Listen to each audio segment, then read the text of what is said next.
The reason I wrote Rich Dad, Poor Dad was because I knew this time was coming. And we have, as a world, have never been here before. And so is it a spooky time? Damn yeah. It is probably the most dangerous time ever. There's nothing to compare it to because there's never been a world economy before. For example, 100 years ago, if there was a stock market crash in England, it didn't affect anybody. But now the US market goes down, the world goes down. So plus with social media and all this we're doing now. So we've never been here before. And I'm excited about it because I make more money in crashes than I do when they go up. So, but for the average person, they'll get wiped out. I'm afraid at the worst, I hope I'm wrong, but I think we're heading for a global depression. How does this play out for the average worker, Robert, for the small business owner? I mean, what does the next 3 months look like? It doesn't look pretty. I mean, people are already being laid off, made redundant. There's no cash flow in most of these businesses. How does that play out? Well, let me give one more stat, just to give you the size of it, okay? The national debt for World War II was $25 billion. Every day today, they're printing $125 billion. Every single day, that's like 5 World War IIs per day. They're printing so much money to keep this think of a hot air balloon with a tear in it. And they're doing desperately trying to fix this tear, but no matter how hard they try, the tear has gone beyond, it's coming down. So in financial terms, it's called our debt to GDP has now gone from 60 to 90 to 105, it's going to 120. We're bankrupt. And they're going to print more and more money, which means savers are losers, just as I predicted. Your money is going to be worthless in a few years. So my message is the same as some of your other guests. This is metamorphosis time. Financial education, in Rich Dad's terms, is really financial transformation. And definition of metamorphosis is very important. Metamorphosis, the definition is the evolution or the transformation from an immature form to an adult form.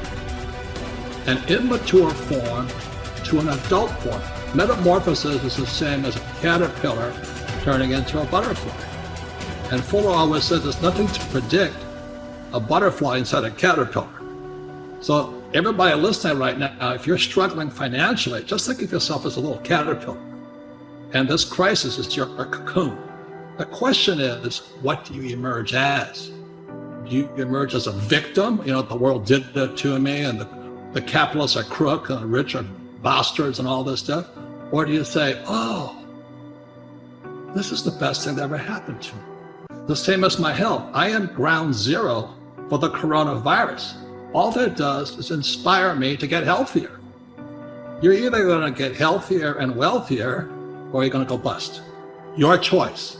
It sits between your ears, your heart, your body, your mind, your spirit, your attitude.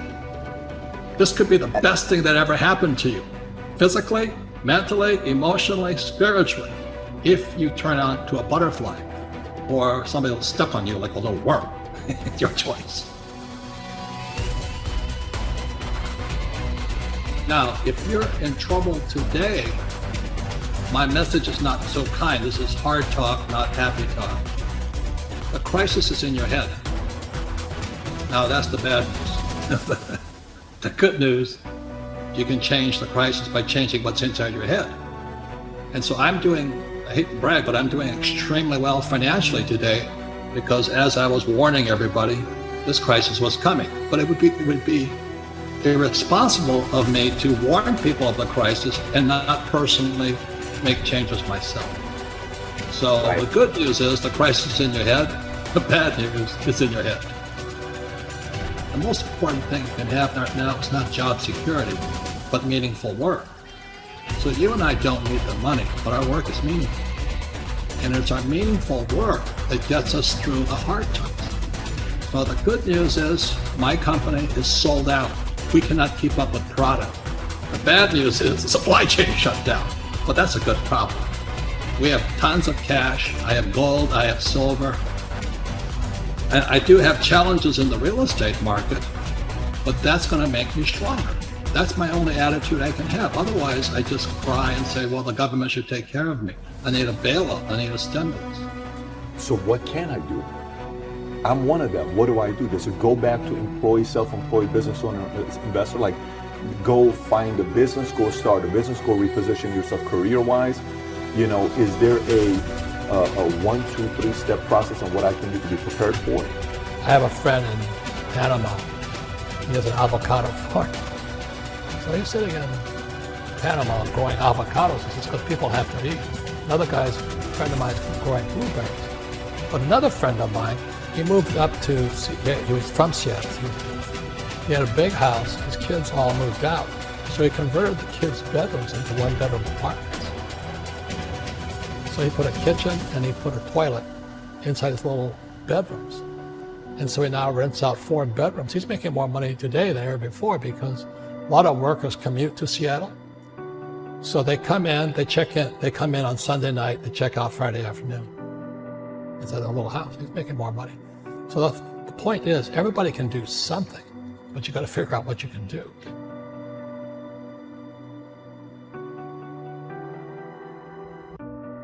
Well, the reason the rich don't work for money is number one expense is tax. See, there's 3 kinds of income: earned, portfolio, passive. So earned income is if I get a job, that's earned income.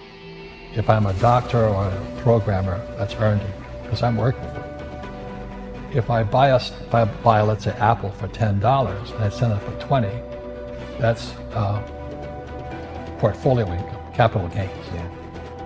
But passive income, which is cash flow, so it's not, so these guys are screaming right now in America, tax the rich. I said, good luck. Because most of the guys complaining, they don't know there's 3 kinds of income. And the rich don't have jobs anyway. They have assets. And so the average schmo out there, a poor guy, sent the kid to school, they don't learn this.